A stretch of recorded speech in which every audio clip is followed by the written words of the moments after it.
Association of Nigerian Licensed Custom Agents (ANLCA) has appealed to stakeholders to disregard an allegation of importation of psychotropical substance by one of her chieftains, Otunba Oyebola. According to the acting National President of ANLCA, Dr. Kayode Farinto, the accused agent isn't the importer of the consignment, but that the freight agent failed to utilize the indemnity fund to exempt himself from such. I'm a member of ANLCA, one of the chapter executive in PTN, and he's been involved in clearing of a cargo container set to contain 3 vehicles. And unfortunately, at the point of examination, loud and some psychotropic substances were found in that container. But let me say this, that Otunba Oyebola is just a clearing agent. He is not the importer of the consignment, and the consignment was not consigned in his name as being erroneously published by paid agent of this other group. And this issue now is being politicized. It is a national issue, and we should have concern as regards the safety of our environment, particularly the fact that we have noticed that in the last 1 year, I did predict that the level of psychotropic substances and illicit drugs importation may be on the increase in the maritime industry. You recall that when we had our National Executive Council meeting in NEC, the first one this year, when our president was even around, I think until the 1st of the 2nd, we reiterated or we advised our members to start giving the importers indemnity fund, and that this indemnity fund should even be neutralized.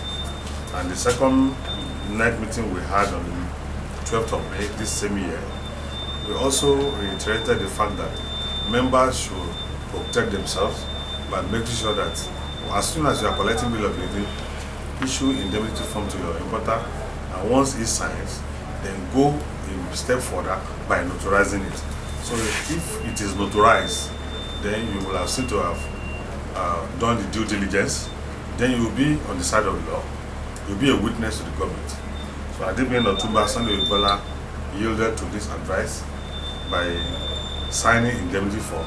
He will be a friend of NDLA now, trying to assist them to unravel the importer. But that is the position of the association. And the fact that he is not the consignee in the little investigation and inquiry that were made. On the 21st of June 2022, that's about a few days ago, we were concerned about the fact that as an association, what is going to be our responsibility? How do we collaborate with NDLA? In as much as you know that we are ambassadors of NDLA on ensuring that illicit drugs are not facilitated from the waterway. We put up a letter to the Canadian Embassy, and we requesting for a working visit. The issue of illicit drug and psychotropic substances from Canada. That is the title of the letter, and I have a copy of it here. I'll make it available to you, members of the press. We told the ambassador on the need to have one-on-one meeting with him, and that the economic attaché should be involved in this meeting. From my preliminary investigation, we know that some quantity or volume of these substances may be allowed in Canada, and whether by act of omission or commission, some of these drugs are deliberately or unknowingly left in containers when they are being imported into Nigeria. So we want to have a one-on-one with the ambassador and provide solution so that our members will not be at the receiving end. Because you agree with me that the rate of importation of these substances is increasing, and the first person that suffers it is the freight forwarder. So we want to protect our member and to see how we can nip it in the bud. This is a diplomatic short tool that we're trying to do, but nobody can do it for us. So we are tackling it alone. We're also going to go to the national chairman of NDLA, Laji Marwa, to sell this idea to him.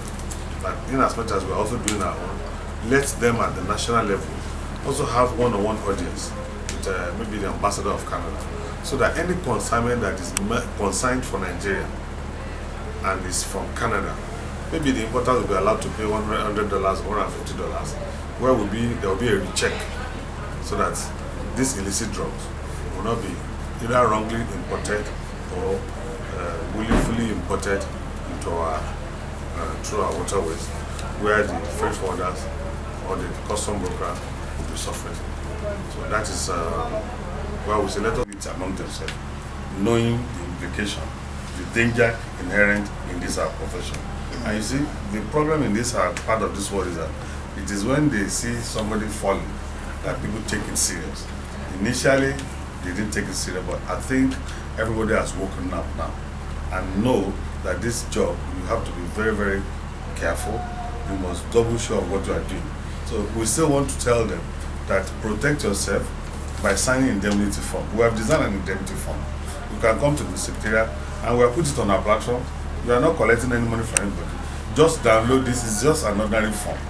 The moment you put the necessary information needed, the fact of a bill lading, and it is notarized, that is when it becomes a legal document. Even if your importer signs the indemnity form and it is not notarized, it is not a legal document. Because we want it to be a legal document, that is why we are advising that go a step further and make sure that it is notarized.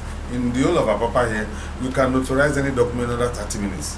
So we are imploring all freight forwarders, licensed custom agents, to go a step forward. As soon as you are picking bill of lading, allow your importers to sign the indemnity form and make sure it is notarized. The issue of vicarious liability is very, very clear. You cannot go before the law and say, I do not know. There's nothing like that before the law.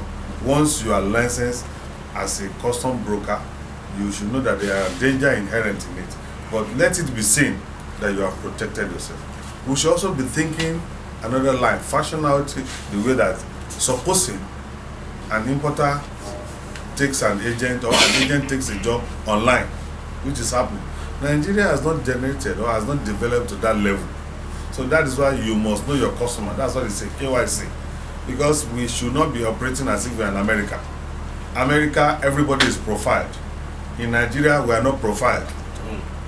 That is why it's difficult to detect crime. Two things help an American policeman to detect crime. The moment a crime is committed, the first thing they do is to go to that spot, upload the CCTV, know what happened. They start suspecting the black spot that is closer to that place, who are the notorious criminal there. They pick them up, they profile them.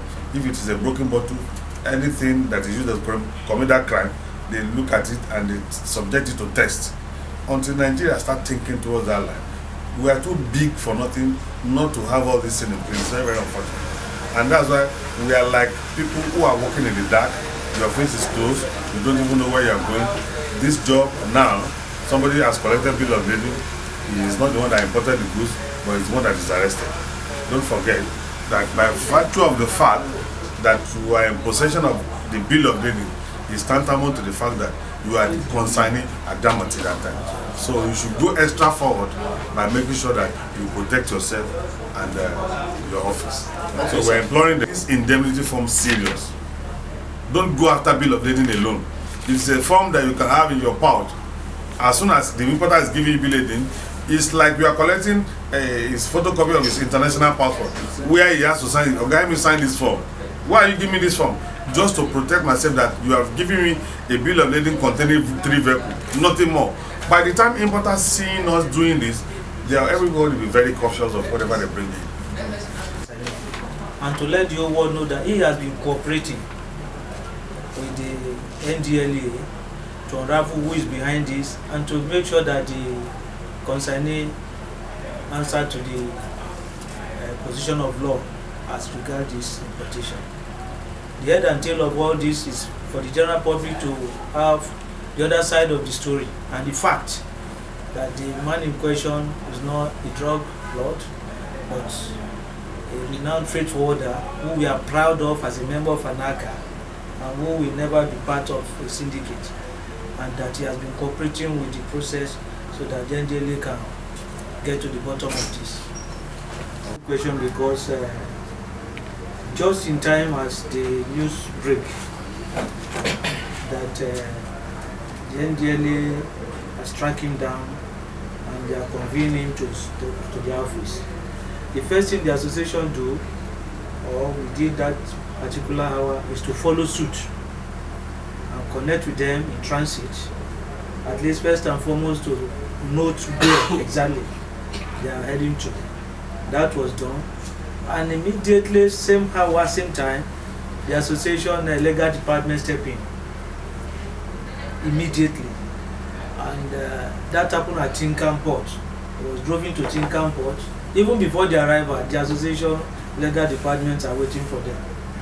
Okay. So, and after that, every other protocol of cooperation, and we have urged him, since he's a front line, he's just caught in the front line of the process, that he should cooperate in full, and which he has done. He's making a statement, he's cooperating in the same vein. I really don't have much to say than to emphasize that the fact of this meeting is to let the general public know that the man in question is not a drug dealer, has been reported. He's not a drug lord, he's just a freight forwarder who has a job hazard. Okay? And most importantly, as Mr. President has said it, we have been sounding this to the eardrums of our members. It's most important that we do a KYC of whoever that has a dealing with us.